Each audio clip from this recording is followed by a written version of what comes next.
नमस्कार। आज मैं आप लोगों को सुनाने वाला हूँ जैसी करनी वैसी भरनी कहानी। वो कहते हैं ना कि जैसी करनी वैसी भरनी। इंसान जैसा काम करता है उसे उसका फल भी वैसे ही मिलता है। अगर आपने अच्छे कर्म किए होंगे तो आपको उसका अच्छा फल मिलेगा, और आपने बुरे कर्म किए होंगे तो आपको उसका बुरा फल मिलेगा। अगर किसी के साथ कुछ बुरा होता है तो लोग कहते हैं कि इसने पिछले जन्म में ज़रूर कुछ बुरा किया होगा, इसलिए उसके साथ ऐसा बुरा हुआ। और अगर किसी के साथ कुछ अच्छा होता है तो लोग कहते हैं कि इसने पिछले जन्म में ज़रूर कुछ अच्छा काम किया होगा, इसलिए इसके साथ आज ये अच्छा हुआ। देखा जाए तो आज के ज़माने में इंसान को अपने इस जन्म का हिसाब इसी जन्म में चुकाना पड़ता है, क्योंकि पहले भगवान नोटबुक पेन लेकर के हिसाब करते थे, इसलिए उन्हें हिसाब करने में देर लगती थी।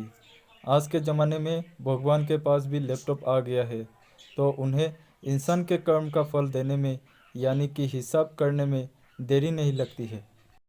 आज की ये कहानी जैसी करनी वैसी भरनी उसी के बारे में है। एक बार एक व्यक्ति को रास्ते में यमराज मिल जाते हैं।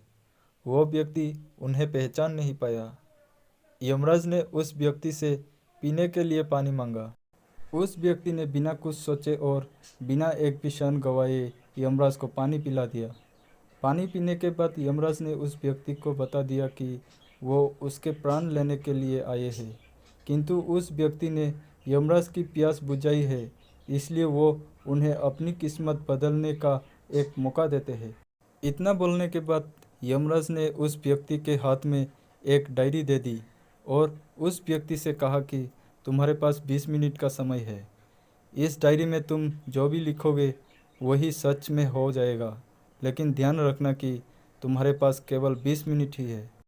उस व्यक्ति ने डायरी खोलकर देखा कि पहले ही पेज पर लिखा था कि उसके दोस्त को लॉटरी निकलने वाली है और वो करोड़पति बनने वाला है। वो व्यक्ति ने वहाँ लिख दिया कि उसके दोस्त को लॉटरी ना निकले। अगले पेज पर लिखा था कि उसका एक रिश्तेदार चुनाव जीतकर मंत्री बनने वाला है। उसने वहाँ पर लिख दिया कि उसका रिश्तेदार चुनाव हार जाए। इसी तरह वो पेज पलटता रहा और अंत में उसे अपना पेज दिखाई दिया। जैसे ही उसने कुछ लिखने के लिए अपना पेन उठाया कि यमराज ने उस व्यक्ति के हाथ में से डायरी वापस ले ली और कहा, तुम्हारे 20 मिनट अब खत्म हो गए हैं, अब कुछ भी नहीं हो सकता है। यमराज ने कहा कि तुम्हें अपना पूरा समय दूसरों का बुरा करने में व्यतीत कर दिया और अपने आप को ही खतरे में डाल दिया। अब तो तुम्हारा अंत निश्चित है। अब तुम्हें कोई नहीं बचा सकता, क्योंकि तुम अपने आप को ही नहीं बचा पाए।